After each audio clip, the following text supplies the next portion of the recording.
I remember the exact second he slammed the door.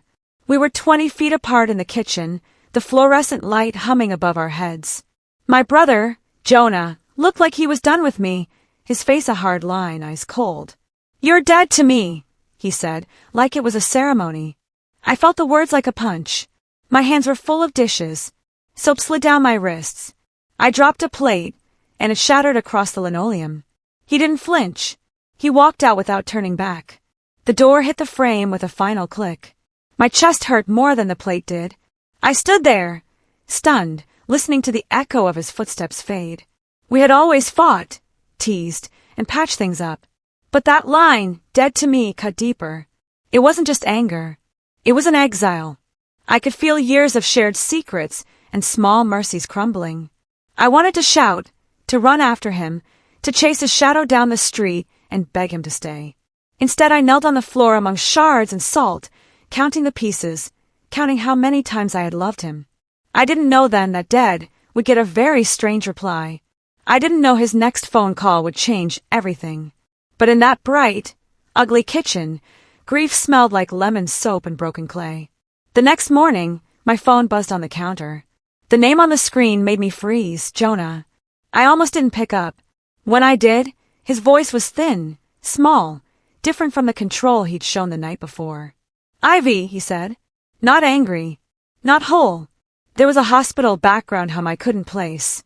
He told me, almost in a rush, that he'd been to the clinic, then the ER, then admitted.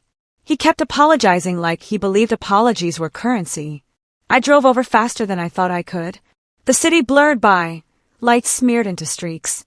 At the hospital, I found him in a room with a white curtain half drawn. He looked smaller than usual, the lines under his eyes deeper. A nurse talked about numbers, creatinine, dialysis, stages. I tried to follow. Jonah's voice trembled when he said the word failure. Kidney failure. It sounded impossible. His hands shook as he reached for mine. He said, "I didn't want to call you, Ivy. You were right." My anger didn't go away. If anything, it twisted. How could he say I was dead to him and then ask me to come hold his hand? But the sight of him scared made me forget the harshness of his words. I sat down and promised, to him and to myself, to stay. Outside, the city went on. Inside, time narrowed to the steady beeping of machines and the sharp, sterile air of a room that smelled like chance. Days passed in a rhythm of needles, tests, and waiting rooms where magazines blurred into a wash of pictures I couldn't focus on. Jonah slept most of the time. When awake, he babbled about stupid things, old cartoons, a game we used to play, the smell of rain on summer pavement. He sounded like a child and an old man at once. The doctors said he needed a transplant soon, or dialysis would have to be constant. The word donor floated between us with the same weight as a verdict. I thought about my life, small, careful, reliable, and how I had always been the one Jonah counted on when things fell apart. We'd been through scraped knees and first heartbreaks. He had always teased me for being the organized one. Now he needed me for something no one had planned for. My anger from the kitchen still throbbed, but it softened into a hollow ache. I sat by his bed every day. I read to him from books he used to mock, and sometimes he would fall asleep with a half smile. One night, I found him stirring and whispering my name like a prayer. He said, "I didn't mean it." I looked at him, tired and fragile, and realized the truth. Words could be thrown like stones and could also be soft as blankets. I needed to decide what kind of reply I would be. The hospital social worker talked to us in a small office with fake plants and a clock that ticked too loud. She laid out the options: live donor, waiting list, dialysis schedule. She explained tests, risks, and the timeline. Jonah listened in a way that felt like confession. He said he hadn't been taking his medications properly, skipping appointments, joking about budgets and toughing it out. He blamed himself, shame like a knot in his throat. When she asked if anyone in the family could be tested, I felt my heartbeat flip-flop. Of course, the idea of being a donor had been there. Like a small flame, I tried not to stare it too hard. We had argued, but blood kept us connected. Still, I remember the night he left me dead. The hurt rose, hot and fresh. I could walk away and let the waiting list do its work. I could stay angry and let consequences fall. Then Jonah leaned forward, eyes glossy. "You don't have to, Ivy," he said. I won't ask. He wanted to spare me, or perhaps spare himself the debt of asking. But I saw the thinness of his breath, the way his fingers trembled. The choice was clearer than I liked. Hate or help? The clock kept ticking. The tests were robotic. Blood drawn, pills listed, forms signed. I learned words that felt clinical and personal. HLA match, antigen, cross-match. Every time a nurse came with a new tube, my stomach flipped like it was skipping rope. Jonah watched quietly, a small, sad smile with no mockery in it. I tried to imagine giving a part of myself. It was both terrifying and oddly restful, like stepping into cold water that forces you to breathe. When the results came, the coordinator called me into a small room, a plastic chair that squeaked when I sat. She held a sheet like it was a secret. "You're a match," she said softly. For a moment, the world narrowed to the sound of my own blood. Relief and dread collided. I thought of Jonah's slammed door, the finality of his words, and the way he had needed me anyway. He tried to protest, saying he couldn't take something from me. I told him I wasn't doing it for him alone. I was doing it for the boy who used to draw planets on the back of math homework, for the brother who once walked me at night when thunder scared me. He squeezed my hand, so hard his knuckles went white. He apologized again, without theatrics.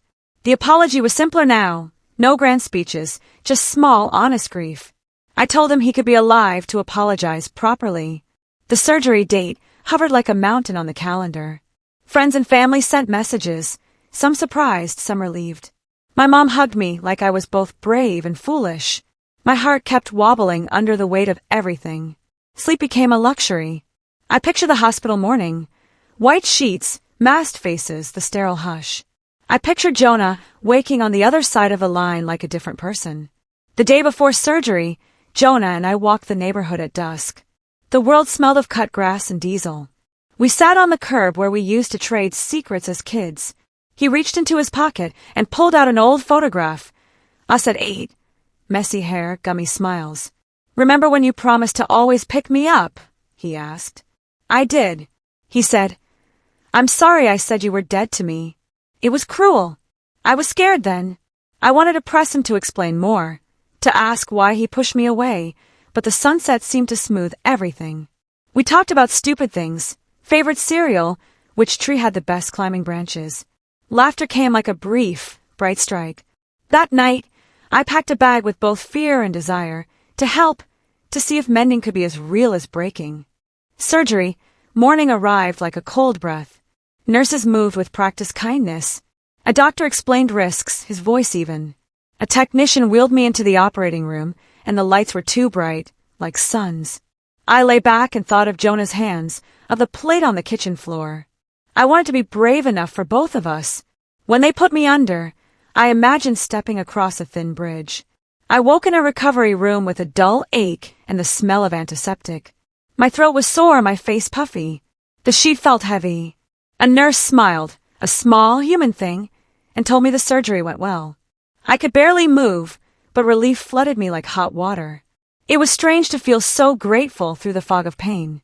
Nurses rolled me by to see Jonah. He was pale but awake, eyes bright in that fragile way. He mouthed, "Thank you," and I squeezed his hand.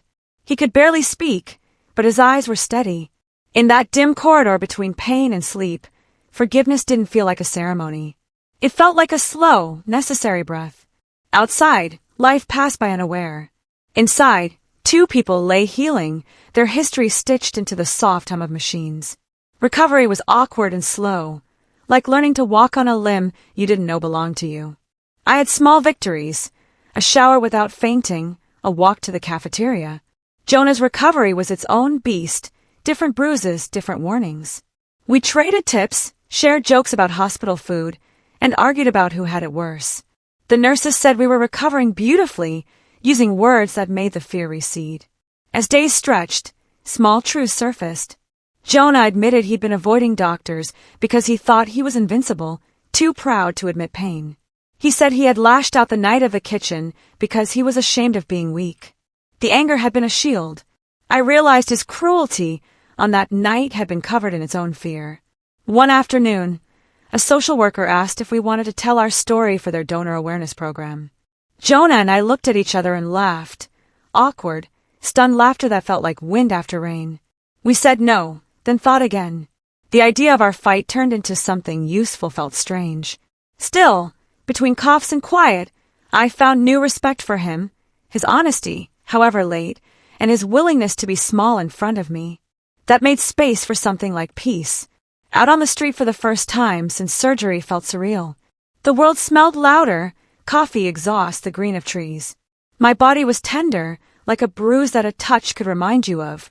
People bumped past, none knowing the strange exchange that had happened inside us. A piece of my life given so he could continue. Sometimes, I caught my reflection and my face looked thinner, as if the pain carved off a layer I hadn't noticed. Jonah returned home a few days later. Moving back into our shared space was like fitting two mismatched puzzle pieces together. There were awkward silences where anger had been. We rediscovered small routines, coffee at the same time, a game show on Sundays, a shared playlist with songs from our childhood. Those things built a gentle truce. But the world had shifted. The slammed door existed still, like a bruise under skin. I watched him carefully, protective without making a show of it. At night, I would wake with a sharp panic. What if something went wrong? The thought was a cold hand on my neck. Jonah would hear me breathe and reach over, patting my arm like a promise. Forgiveness didn't erase the scar. It made room for something quieter, a steady, fragile care that we both had to tend to. Work called me back like a distant bell. I returned to office life with a new perspective. People asked about my health, about Jonah, and I told them in small, practiced doses. Some colleagues asked naive questions. How could I give part of myself? One asked if I felt different. The truth was harder to explain. I felt like a person with new borders. Life had been rewritten with ink still wet. Bills and follow-ups became another rhythm. Medication lists read like stories of survival. Jonah and I learned to navigate each appointment without making it a drama. He grew quieter, more reflective. I noticed little things, how he washed the dishes without being asked, how he left me notes sometimes. The anger that had flared in the kitchen showed up in subtler ways, a defensive look, a flinch when I spoke sharply. But mostly our home softened. One evening, Jonah put together a small dinner, cheap wine, pasta, a candle. He said, "For breathing together." I laughed and cried at the same time. We ate like people who had been given second chances but wanted to prove they were worth them. The candle flickered, and for the first time since the plate broke, the air felt lighter. Months later, a letter arrived. It was from the transplant center, with a thin envelope and official stamp. I opened it with a mild dread. They thanked me, explained long-term follow-up, and asked if I'd be willing to participate in a panel about living donors. The idea made my stomach flip. On one hand, telling the story felt exposing. On the other, it felt like a way to turn private pain into something public and helpful. We decided to go. Jonah and I practiced what to say, short, honest pieces that didn't make us sound like heroes. The event was crowded with faces I didn't know, some in wheelchairs, some with scarred smiles. When we told our story, I felt nervous but steady. We didn't sugarcoat our fight. I said the words he'd said to me, the harshness, and he admitted how small he'd felt. People applauded, and some came up to cry. Afterwards, an older woman hugged me and said quietly, "You saved more than one life." I realized then that our story could create ripples. On the way home, Jonah held my hand like a student proud of a test passed. He whispered, "Ivy, thank you." I wanted to say more than thanks. I wanted to say I forgave him fully, but words felt clumsy. So I squeezed his fingers back and let the car hum them forward. Life settled into a kinder routine. Monitor appointments became less frightening. Jonah slowly rebuilt stamina. He walked more, laughed more, let himself plan things beyond survival.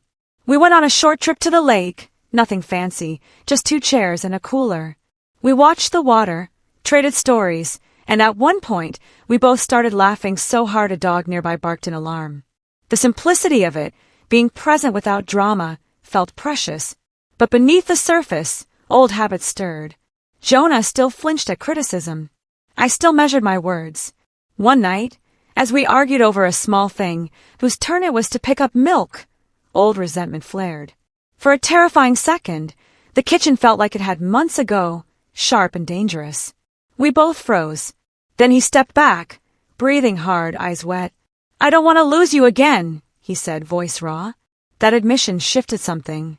He was not asking for absolution as a demand. He was asking for a chance to be better. I felt the old armor crack. We both promised, clumsily, to try to go to therapy together, to learn to speak softer. The lake trip had shown us we could be friends again. The therapy would teach us to stay there. Therapy was awkward at first. A round room with chairs and a clock and a woman who asked us to say our feelings out loud. It felt like school for emotions. Jonah resisted at first, folding it on himself. I spoke about the plate and the feeling of being thrown away. He listened and then made a small, honest confession. He had once thought he could manage pain alone, that needing me made him feel less of a man. The therapist called it toxic pride and drew a diagram I couldn't follow. Slowly, the sessions peeled back layers. We learned to identify triggers and to ask for timeouts before storms began. We practiced saying, "I'm scared," without shame. Each week, the room felt less foreign. One exercise made us write forgiveness letters, ones we didn't have to send. When I read mine aloud, my voice trembled. I wrote about the plate, about the night of a slam, about how terrified I had been. Jonah cried in a way that was new for him, soft like rain. The work didn't erase the past, but it built bridges. We began to understand how our old patterns had sabotaged us. The therapist called it progress. We called it saving our family. Then came a new twist. Jonah received a call from a woman he hadn't spoken to in years, Mira, someone from high school who had drifted away when life pulled them in different directions. She was now a nurse at a clinic and had been following his recovery through a mutual friend. She suggested a charity run to raise awareness for organ donors and asked if Jonah would speak. He hesitated, then agreed. At the run, people gathered like a patchwork of stories. When Jonah took the microphone, his voice shook at first. But as he spoke about pride, fear, and second chances, something changed. He spoke with honesty that made strangers nod, and he talked about me in a way that surprised me. No dramatics, just real gratitude. After the speech, people approached us with stories, tears, and hugs. Mira attached herself gently to our lives, offering to help without trying to fix everything. Her presence stirred something in Jonah, nostalgia, maybe, or the simple joy of being seen. We all spent time together afterward, and she joked about old school dances. I watched him light up in a way that didn't trigger jealousy, so much as relief. He was reclaiming parts of himself that had been hidden under fear. Mira became a quiet presence, kind, competent, and careful. She didn't rush. She brought homemade bread one afternoon and left it by the door like an offering. Jonah smiled more often, his shoulders easing. I liked her mostly, but sometimes, watching them laugh, I felt a prick, an old fear whisper that maybe I'd be left again, not by anger this time, but by the gentle pull of something new. Jonah, for his part, was gentle about it. He reassured me, saying his heart was bigger now, but I was still his family. He told me about Myra's stories of nursing, how she had helped patients during lonely shifts. She never tried to take center stage. Instead, she fit around ours like a soft sleeve. One evening, when we all cooked dinner together, she asked about the plate from that night. Jonah told the story and laughed, and something in him changed. Ownership replaced evasion. I noticed myself relaxing. Perhaps the worst hadn't been her, but the idea of losing him again. But as the weeks passed, she became less a threat and more a friend we both appreciated. Love, I realized, could expand and leave room for more than one kind of care. Life, predictably, tested us again. Jonah's follow-up tests showed some irregularities, a spike in something the doctors watched closely. Panic tightened my chest. We returned to the hospital with the old fear in new clothes. The doctors reassured us, citing possibilities and monitoring plans, but the memory of hospital lights and buzzing machines resurfaced. We braced ourselves, leaning on the coping patterns we had built. Jonah became quieter, more vigilant about medication. I found myself slipping into the role of caretaker more than I had wanted, controlling appointments and packing snacks for long waits. He noticed and called me on it one night, gently, saying he felt smothered sometimes. The remark stung. We argued, the words sharp but short, like a storm on a hot day. Then we both stopped, breathing hard, and looked at each other as if seeing a map of the other for the first time. Healing has given us closeness, but not immunity to friction. We promised to check in more, to speak before letting anxiety raise its flag. The test stabilized. Relief was a quiet thing, not triumphant but steady. Spring rolled in and the city bloomed. We took longer walks, smelled jasmine, and talked about future plans, small stuff like replacing an old couch, and bigger stuff like maybe one day finding a house with a garden. Jonah talked about volunteering at the transplant center, giving back in small ways. He wanted to help others who were scared like he had been. One weekend, a local newspaper featured a piece on donor stories, and our names appeared with a photo of 2 smiling faces. At first, I felt embarrassed, but then people began to reach out, messages from strangers thanking us, stories of their own grief and healing. A woman wrote to say our story had made her consider donating. A teen asked how we learned to forgive. The messages piled up into a slow chorus of connection, and it felt like our private pain turned into something public and useful. That evening, we sat on our balcony watching the city lights and read the messages. Jonah said quietly, "We did a good thing." I nodded, feeling the truth in it. We had turned a brutal phrase, "dead to me," into a harder, better response to save. A year after the surgery, we celebrated modestly. A cake, cheap candles, small gifts. We joked about how fragile the candles looked against the story of what we had endured. Friends and family came by, bringing laughter and noise. For a moment, standing in that buzzing room, the kitchen fight felt like a distant bruise. We had been through the slog of recovery, and those months had forged a kinder bond. That night, after everyone left, Jonah and I sat at the table with 2 mugs of tea. He reached across and squeezed my hand, his eyes soft. "I never want to say something like that again," he said. I believed him. The plate had been a turning point, but the months of care and confession had made something deeper. We promised again, to be honest, to ask for help, to remember our small rituals. I felt a calm I hadn't known for a long time. Still, life hummed on with its small surprises. Just when you thought a scar was healed, the mind remembered old maps. We both knew the test could shift, but for now, the quiet joy felt like victory. Then the unexpected happened. An old friend of Jonah's, Mark, showed up at our door, unannounced, with opinions like missiles. He'd been one of those loud friends from college, full of bravado and careless jokes. At first, it was fun, stories from late nights and half-remembered pranks. But Mark's presence also unlocked a set of old dynamics. Competition, bravado, the itch to prove oneself. One evening, after a few beers, Mark made a joke about how Ivy is the martyr now. Jonah laughed along, and I felt the old anger flare. It was one thing to be part of a story of healing, but another to let it become a circus where I was expected to play saint. I told him plainly to stop. The room chilled. Mark's laugh died. Jonah looked embarrassed and apologized in a small voice. That night, after Mark left, Jonah and I argued, not just about the joke but about boundaries. He admitted he'd let things slide because he didn't want to make enemies. I told him I wasn't his badge of honor. We spoke for hours, deeper than before, about who we were beyond our roles. It was exhausting but honest. In the morning, with the sun slow and kind, we felt closer for having gone through the fight.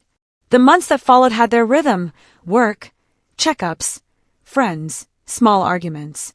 One night, while clearing out a closet, Jonah found the broken plates shard we'd kept in a box like a relic. He held it and laughed, then said, "Do you remember what you first said after I slammed the door?" I didn't. He reminded me, I had whispered, shamelessly, that I wanted him to be okay. He looked at me with a mix of mischief and gratitude and said, "You always were soft." We sat on the floor like kids, fingers sticky from old jam jars. The shard in his hand was a small thing, dangerous and beautiful.